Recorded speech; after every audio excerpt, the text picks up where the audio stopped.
Whether new shooter, longtime gun owner, or even police officer or soldier, your handgun needs a Crimson Trace laser sight or light. Get the confidence and reliability you need to protect family, home, and country. Crimson Trace.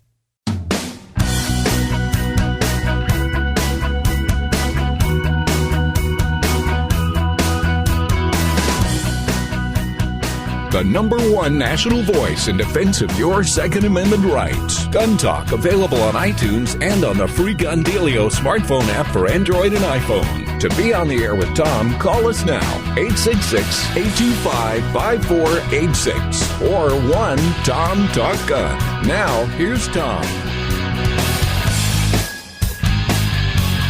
Every once in a while we get subject that is just, a lot of times it's fun, it's shallow, it's, we're shooting guns and having fun. And every once in a while we get a subject that goes a good bit deeper than that. I'm reminded, I put this out on Twitter last week, I'm reminded 20 years ago when we started Gun Talk Radio, I wrote a mission statement for Gun Talk Radio, and it's become the mission statement for all the things we do. It's pretty simple, really. It's basically the thing that drives whatever we do. And the mission statement was this: our goal is to permanently change the way guns and gun owners are viewed in America. To permanently change the way guns and gun owners are viewed in America. Along those lines, I received an email from a Truth Squad member, somebody who is basically made the pledge, said, I'm going to stand up. I'm not going to put up with this. And it was interesting. And I'm going to connect that to a story that broke this week in Nevada. Some people who are foster parents ended up having to use a firearm in self-defense, protecting themselves and their children. And the state now wants to, or maybe already has, taken away the foster children. Well, Stephen Pursley contacted me about a situation that's going on in Oklahoma. He joins me now to talk about that. Stephen, thank you so much for spending some time with us today. Well, thank you for giving me this opportunity. All right, you wrote me and you said, hey, there's this thing going on here in Oklahoma. Now, of course, obviously, states are trying to get more people to be foster parents. It's difficult. And, of course, in every state, we're trying to get more children adopted. Is that correct? That is correct, and Oklahoma is way behind on recruiting foster parents at the moment. Okay. How many children have you and your wife fostered? We've had 34 children in the past 6.5 years, and that includes an 11-year-old, excuse me, an 11-year-old who has been adopted by us. She was 8 when she came to us. We have a 5-year-old who's been with us since she was a day old, and we've been in the process of trying to get her adopted since she was 6 months old. And we, at the moment, have a newborn who was placed with us at a day old. She's now just over a month old. All girls, by the way. I'm quite familiar. My daughter has a 5-year-old who they got at 1 day old, so I know exactly the situation you're talking about. And for 5 years they've been trying to adopt, so I get it. I understand. I'm right there with you. So you've had all these children through your home, and the state has okayed you guys. They've checked you out. I know the process that's involved and all. And then all of a sudden you get this weird thing that pops up. Tell me what happened. Well, last year when we did our annual certification, we have to go through a process. We fill out a large pile of paperwork. We submit bank statements, fingerprint cards. I have to do that every 2 years. It's strange since your fingerprints don't change, but do background checks once a year. And in the stack was a form, and it didn't look like the others. It didn't have a number on it. They all have a form number on it. And it was really badly written. English actually was kind of poor. And it said that we would agree to the weapons policy that they've come up with, that we would have no weapon on our person at any time. Any firearms in the home would be locked up, with the ammunition locked up separately. If we had a weapon in the vehicle, not when the child was in the vehicle, just if we had a weapon in the vehicle, the weapon would be stored, unloaded, or disassembled. Can't remember the exact verbiage I'd used, with the ammunition locked up separately, which basically means you're not carrying a gun in your vehicle. And I wrote a lovely letter to them saying, you're violating Oklahoma state law. Oklahoma has preemption. To be honest, Oklahoma has preemption with teeth. And I said, we're going to abide by the form. We're going to sign it. We'll abide by it. We'll bring a suit immediately. And I waited, and 2 weeks went by. And our worker said, we've got to get this certification done, or you guys are going to have to shut your home down. I said, fine. So I sent the form out to a bunch of media outlets. At the time, I hate to admit it, I wasn't listening to you. I started listening right after that, or I would have sent it to you at that time. And I also got a hold of the PR person for Oklahoma Department of Human Services. I sent it to the governor's office. I sent it to local media. And within 2 hours, we heard back that they were dropping the form. No one else in the state would have to sign it. And that was that. We were certification done for the year, move on. Well, this year we come to do our recertification, and the same form is in there with the words draft copy written across it. And our worker pulls it out and says, you don't have to sign this, and set it aside. And that's why I got a hold of you. I was annoyed that that form was still being presented. And most of the workers out there, if that form's in the stack, they're going to hand it to the families and say, here, you have to sign all of these. Yeah, well, I'm looking at the form right now. I'm looking at it. It says one of the things it says is weapons are unloaded or disabled and stored in a locked container while in an automobile. So if you have a gun in a car, it has to be unloaded or disabled and stored in a locked container. And it doesn't say that that's when a child is in the car with you. So obviously this form hasn't gone away. But specifically, I'd like for you to address this.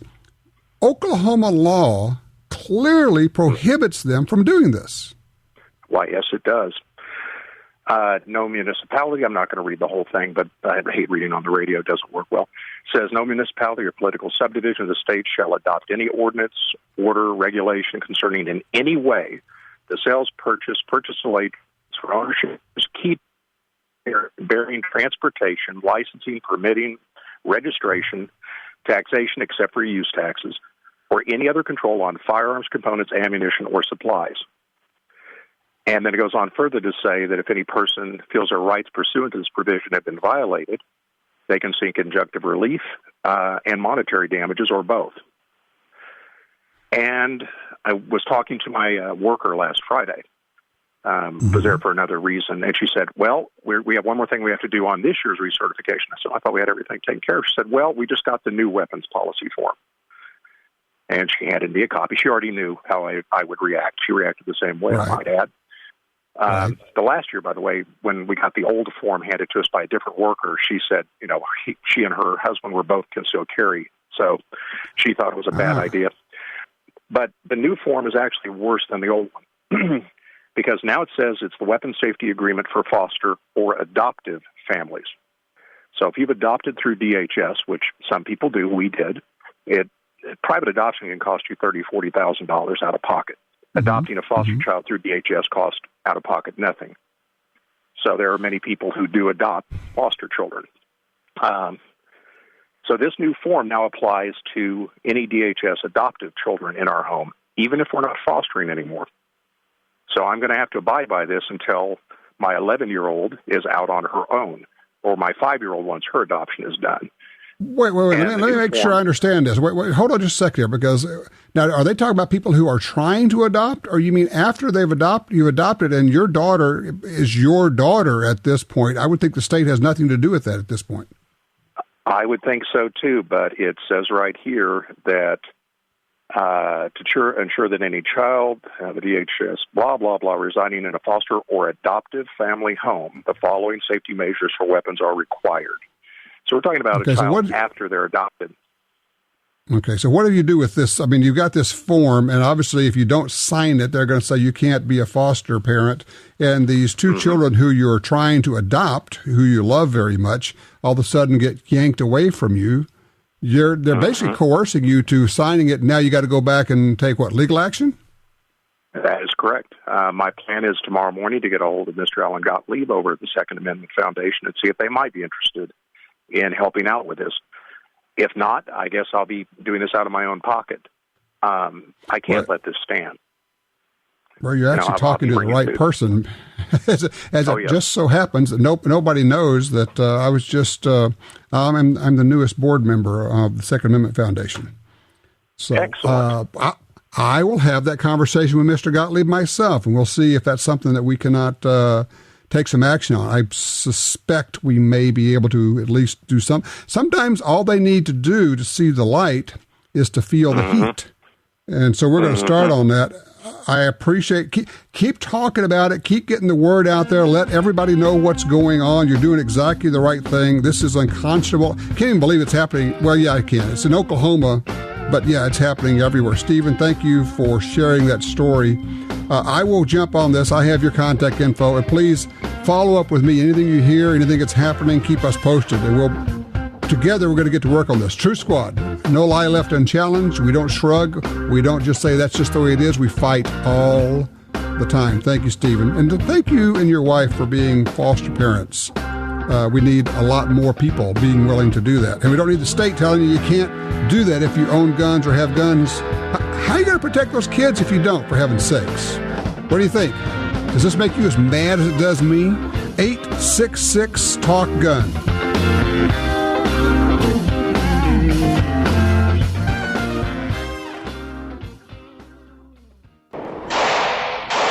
Accurate, powerful, consistent.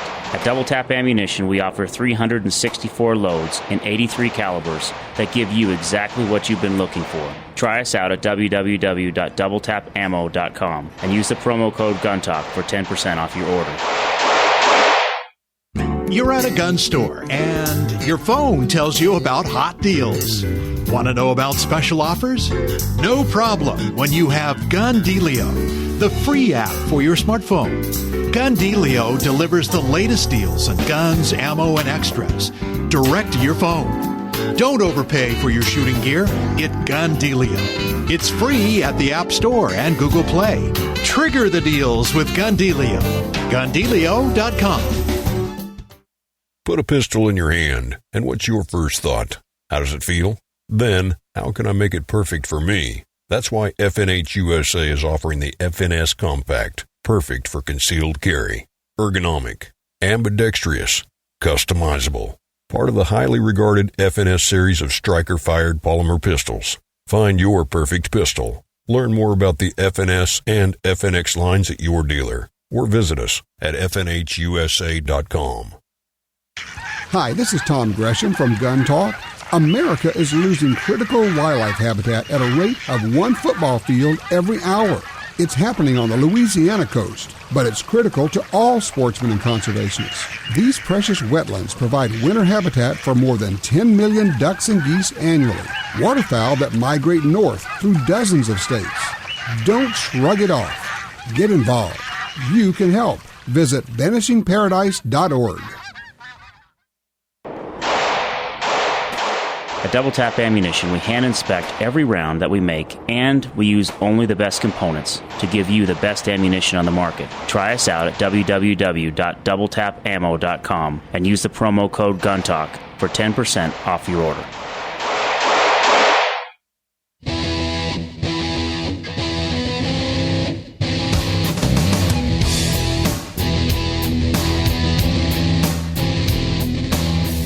All right, 866-TALK-GUN gets you in here. Just thinking about that story.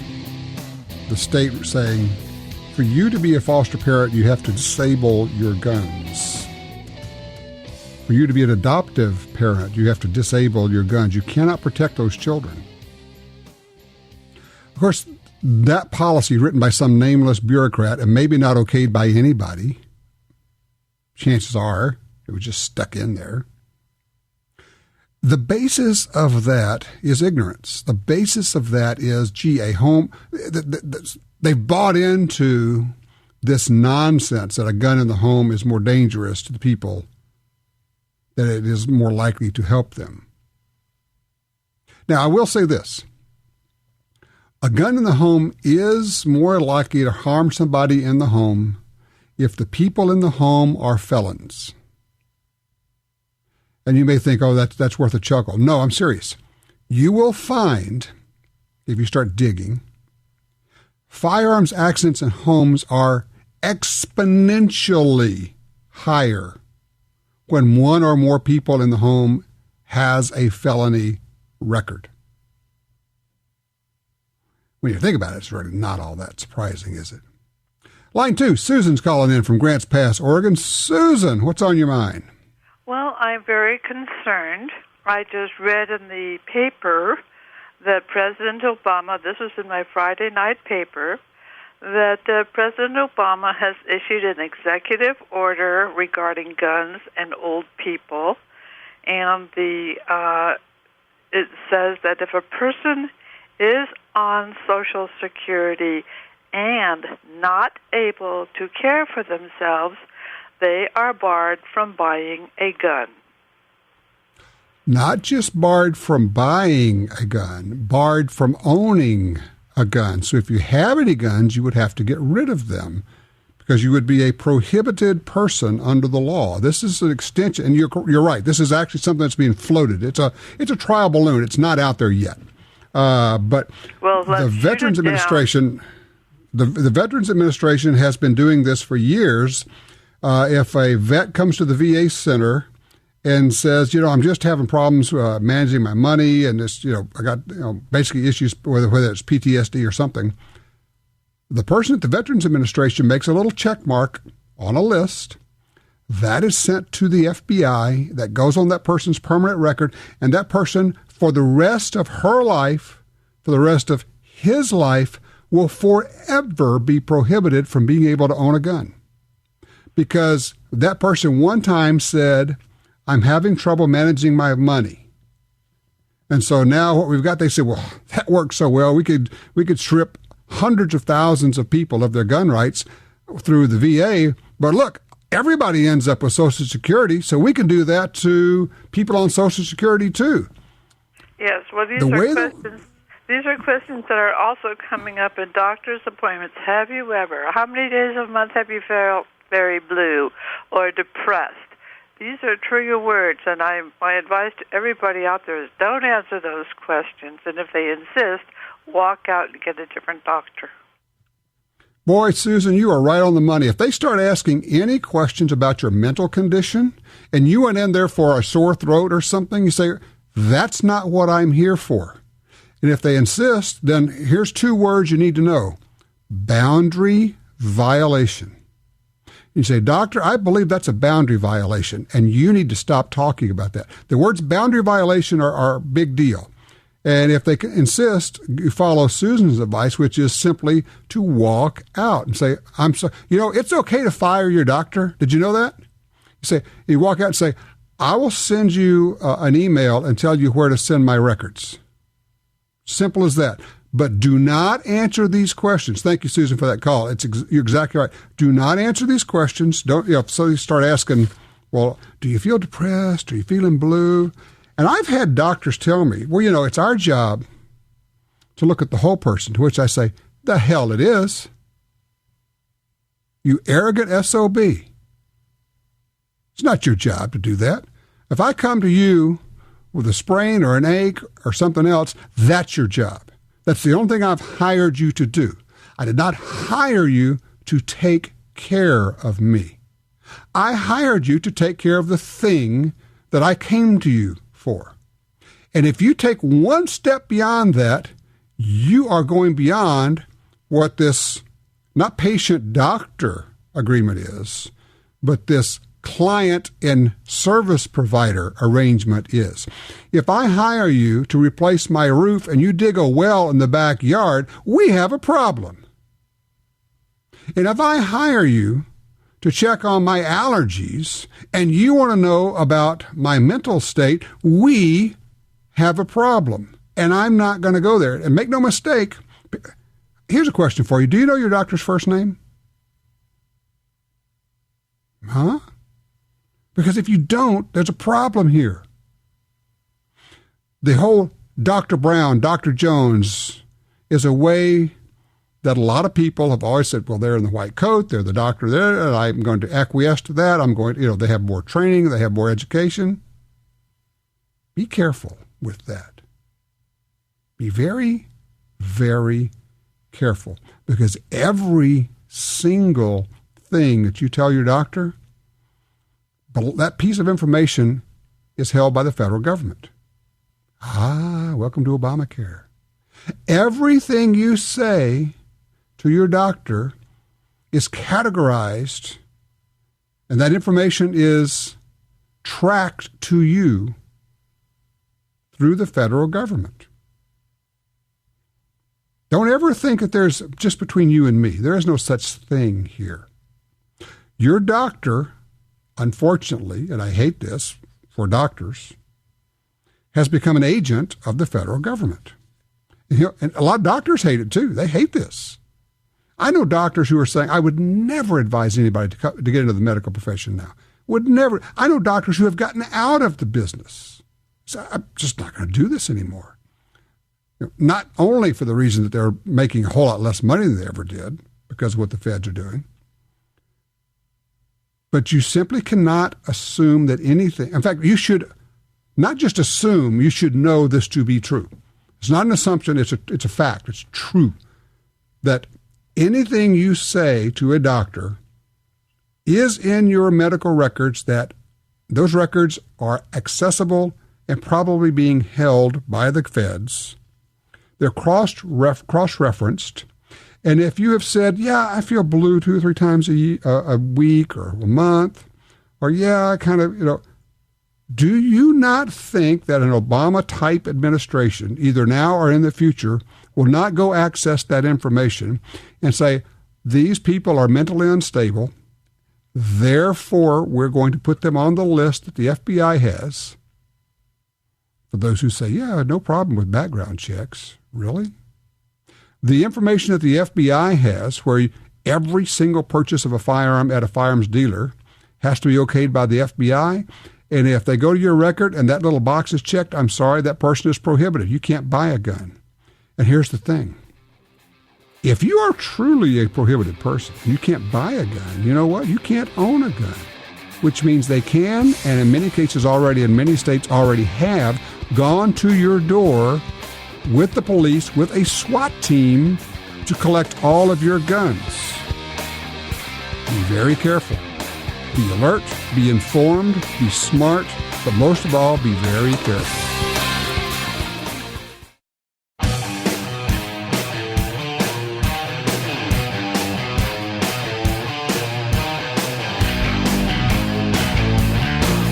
You're listening to Gun Talk, now on more than 200 great radio stations. Now, here's Tom. All right, back with the 866 Talk Gun. Pretty much open lines for this half hour. If there's something you want to talk about, something on your mind, something that just has you ticked off. Well, it's about guns. I don't want to hear about the squirrels on your bird feeder. I got my own problems. I got raccoons on my bird feeder. Oh, my gosh. Big old suckers. That's why they invented suppressors. Oh, okay, that's right. Greg is called in, line 1, and from Medford, Oregon. Hey, Greg, you saw that article, huh? Yeah, it was in today's New York Times, the Sunday edition under International. And it was titled, "A Hunting Ban Saps a Village Livelihood." And I thought it was really interesting because they talked about before trophy hunting was banned, that there was actually income coming into these tribes, and that it provided food from leftover meat because the people didn't take the meat home, obviously. And one of the things that since Botswana banned trophy hunting 2 years ago, remote communities like Sanyuko have been at the mercy of growing numbers of wild animals that are hurting livelihoods and driving terrified villages into their homes. Their idea was that they could trade hunting income for graphic tourism, and that has not happened at all.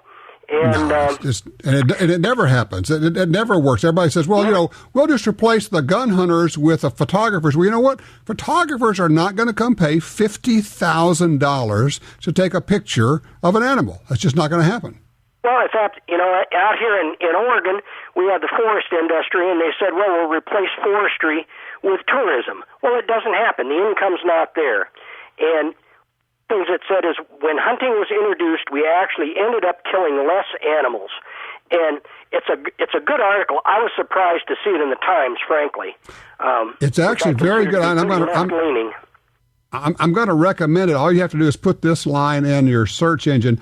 A hunting ban saps a village's livelihood. And it is in the New York Times. Well done, well written. And look, I appreciate the call, Greg.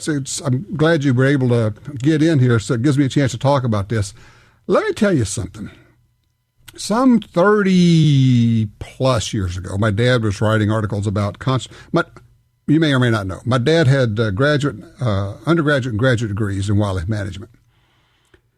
Worked with wildlife managers all over the country and all over the world, actually. Helped trap rhinos and catch alligators and all kind of crazy stuff. But one of the things he used to say a lot, he was trying to explain to people decades ago the role of hunting. Because people would say, well, you kill animals, and if you kill the animals, then we won't have any more animals. As though this is not like a replenishing supply out there. And his point, and there have been 2 or 3 good examples of this. And the line he used was, if you're an animal, a wild animal, it's good to be wanted. It's good to have someone, some people, some group of people who wants you around. Back in the 30s, to give you 2 examples, back in the 30s, ducks were on the decline. Also in the 30s, the ivory-billed woodpecker was on the decline. Hunters got together and said, we want to be able to hunt ducks. So they listen to this, the hunters ask for taxes to be put on them. We got taxes put on ammunition, taxes put on guns. We had really hard limits on ducks. We had the duck stamps.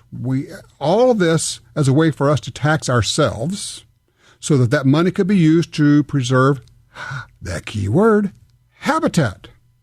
Because if you don't have the habitat, you don't have any wildlife. It's hard to grow critters in a parking lot. So the hunters got together and basically saved particularly wood ducks, but all ducks. At the same time, this beautiful bird called the ivory-billed woodpecker. The thing is, a woodpecker is about 2 feet tall. It's incredible. Would love to have been able to see one. It lived in overmature hardwoods. It kept going down and down because nobody hunted it. Nobody cared enough.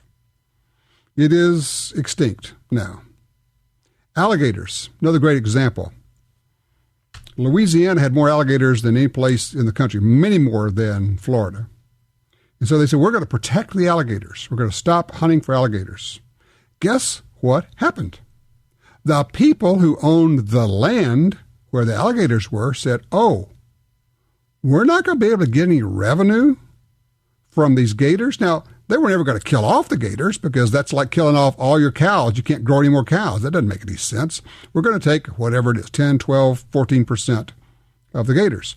But the state said, no, we're going to close the gator hunting season. Okay, great. They drained the marshes and put them into pastures.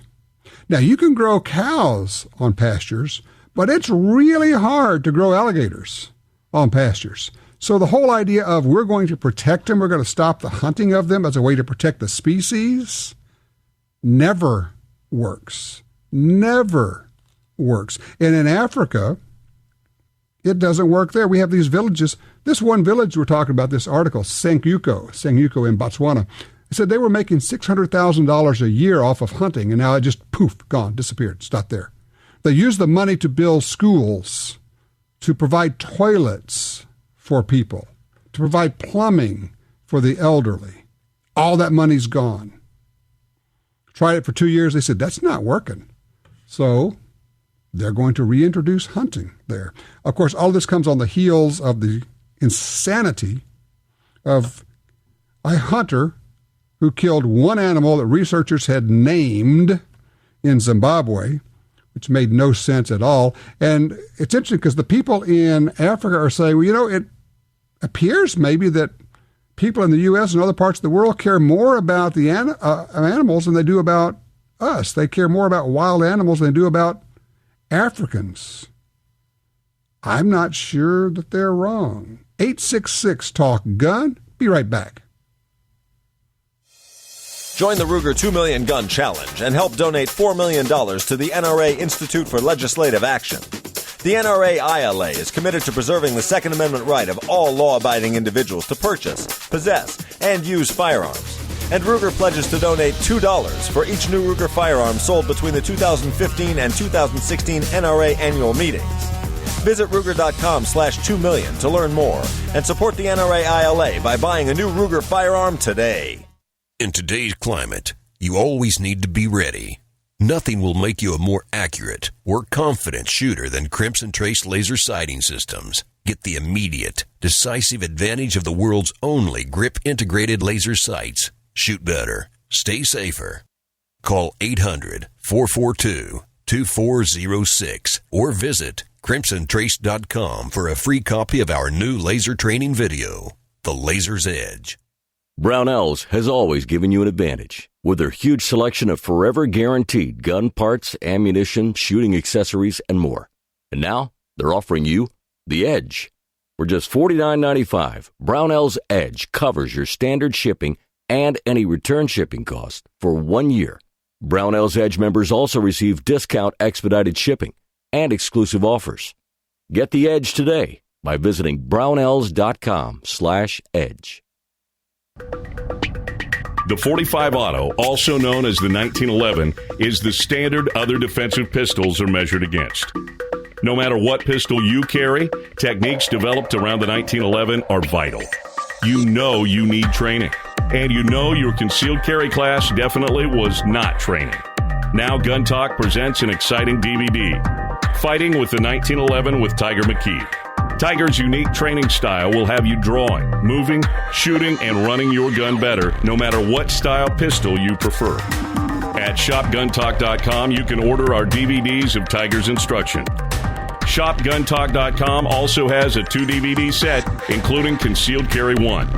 Get both for the information you know you need. This really is life and death. ShopGunTalk.com has DVDs, books, and other essential gear. ShopGunTalk.com. That's ShopGunTalk.com.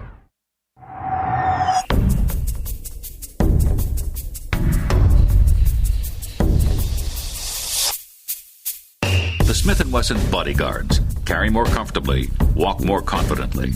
When it comes to personal protection, nothing beats a Bodyguard. Choose the lightweight, compact, and concealable Bodyguard 380 pistol or the Bodyguard 38 revolver, both with a built-in laser sight. The Smith & Wesson Bodyguards. Carry more comfortably, walk more confidently. Alien Gear Holsters, the most comfortable, concealable holsters on the planet, has revolutionized the concealed carry holster market again with the new Cloak Tuck 3.0 IWB holster. This new holster improves on the original design with enhanced retention, a spring steel core, and ballistic nylon padding for added comfort. You've got to try this holster to believe it. Get yours now for as low as $43.88 at aliengearholsters.com.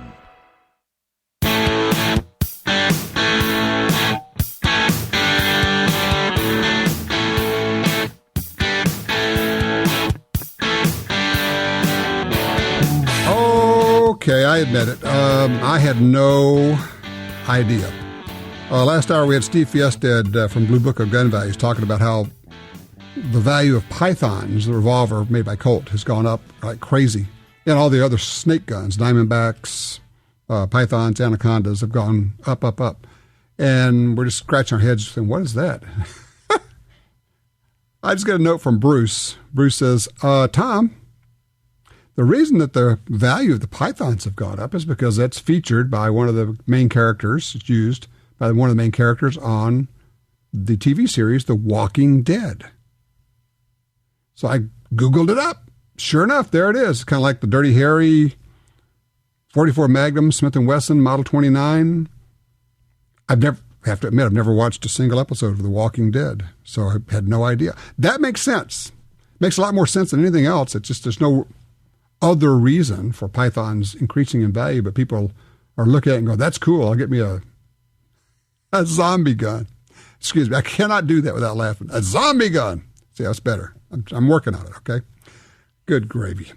Okay. Let's see. We had a caller who could not be on the phone with us, but he wanted to let us know. So he's a cancer survivor. He said his doctors are asking him about depression, wanting to dispense tranquilizers. He said he refused to answer the questions because he's a concealed carry person, and he was afraid that he would lose his carry rights if they said he was depressed. Smart man. If your doctor starts asking you those questions, be very careful. If that's not what I went in there for, I would not have the conversation. Just not going there, not having the conversation. Just way too much likelihood of it showing up on a record somewhere, and then somebody comes and says, oh, yeah, you had mental problems. You were depressed. You can't own a gun. Scott's called in on line 3 out of Arkansas. Hey, Scott, what's your question here? Yes, Tom, thank you. I have a question about the difference between steel-cased and brass-cased ammunition shotgun and AR-15 as far as the wear and tear, because I read a test in a gun magazine where they compared with Bushmasters, and basically the steel casings totally shot out the barrels after 6,000 rounds. But the brass case, after 10,000 rounds, there was just very minimal wear. They didn't address my question. My question is, they did say, well, you know, you can replace the barrel on that AR-15 for the difference in price of ammo, and I understand that. My issue is, if it's shot out at 6,000 rounds, it's probably half shot out at 3,000 and 25% shot out at 1,500 rounds. And I don't want to shoot an AR-15 that's been half shot out. Well, of course, the real question is, the question I would have is, what do they mean when they say shot out? What are they talking about? Well, the pictures of the bores that they had taken as they had cut them apart, there's basically no rifling left. They're virtually smooth bore. Okay, okay. You're not talking about cases. You must be talking about steel. Because a case wouldn't have anything to do with wear and tear on the bore. That's what I thought, except they were saying that there was also steel in some of the bullets on these rounds. Okay, that's a different issue. I'm sorry, go ahead. Brands, without naming the brands of ammunition that they shot. I mean, I will. I don't care if you name them. Name the brands. What did they shoot? Well, steel casing was Wolf, Tula. Mm-hmm. And I can't remember the third one, but the American one with the brass was a Federal. But all the steel casings, after they shot those through, they were running 10,000 rounds through each of an identical Bushmaster, and only one type of ammunition or one brand of ammunition through each AR-15. But the steel casing one. Yeah. How much you're going to shoot your gun? How much is shot out? How accurate is accurate? Does it bother you if it went from a 1-inch gun to a 1.5-inch gun? At what point does it get there? I don't know. I mean, I don't know the answers. Yeah, you could save a lot of money with that. I don't like that particular kind of ammo. I prefer brass cases. I like regular bullets. Not steel-jacketed bullets. Is it an issue? Yeah, probably. You probably can wear a gun out. You can wear out any gun eventually. But here's the thing. Generally speaking with rifles, it's not the bullet that wears out the rifling. It is the hot gases coming out. And when you shoot out with big quotes around it, a barrel, generally it's because of the erosion of the throat of the barrel where the bullet enters the bore. And that gets washed out. It's actually an erosion process. It's not worn, but mechanical wearing. And 6,000 rounds generally will do that. 6,000 to 10,000 rounds will a lot of times do that. That's why we're able to get new barrels. Pay your money, you make your choices. You know, I don't know. I could argue it both ways, but I generally like just brass ammo and traditional bullets. 866-TALK-GUN.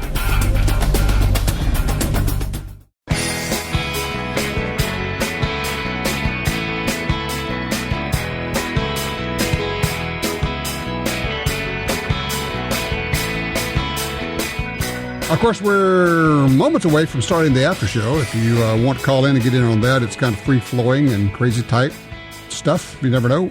if you've not heard the after show, honestly, probably the easiest way to do it. For those who don't know, that's the after show. We continue doing the show after we're off the air. We record it, then we put it up on the web, and you can listen to it. A lot of ways for you to get there. You can listen to it actually through YouTube. We put it up there. But probably easiest just to get the Gun Dealio app. It's free. Put it on your smartphone, and it'll let you listen to Gun Talk wherever you are. You can pull down, listen to past shows. You can listen to after shows. It's simple. Of course, obviously, it saves you money. That's what it's all about. It brings you the best deals, what's going on with guns and ammo and all that. It's called Gun Dealio, one word, GUNDEALIO. Just go to gundealio.com. You can find what you need to know there. William, line 4, Livermore, California. Hey, William. Hi, Tom. How you doing? I'm good. What happened at the store? Well, I was just out there with my kiddos picking up some ammo, and a lady walked in, and she was completing the transaction, and before she left, she asked the folks behind the counter, "Hey, which gun organization should I become a member of?" I heard about the NRA, I heard about some of these other ones, Second Amendment, and the guy behind the counter just kind of said, "Well, the NRA, they're not all that. They're just kind of, they don't do enough, and they get kind of off on tangents." And I so desperately wanted to speak up and just say, but it matters. It matters tremendously because they're the biggest voice. And I didn't feel like it was my place. It's not my shop. I've only shopped there a few times. What should I have said something? And if I should have, what would you have suggested? Well, your instincts, I think, are good in terms of the information you wanted to provide. And I think, possibly a way to go would have been said, well, a lot of us belong to more than one group. Start off that way. So you're basically acknowledging, okay, there's more than one group that you can belong to. The Second Amendment Foundation is a good one. The NRA is a good one. And so, a lot of us belong to more than one. Here's why I belong to the NRA, because frankly, their numbers are power, just in and of themselves, just the pure numbers. And they're the biggest group by a factor of a gazillion. And so it's kind of like a baseline. You need to belong to that.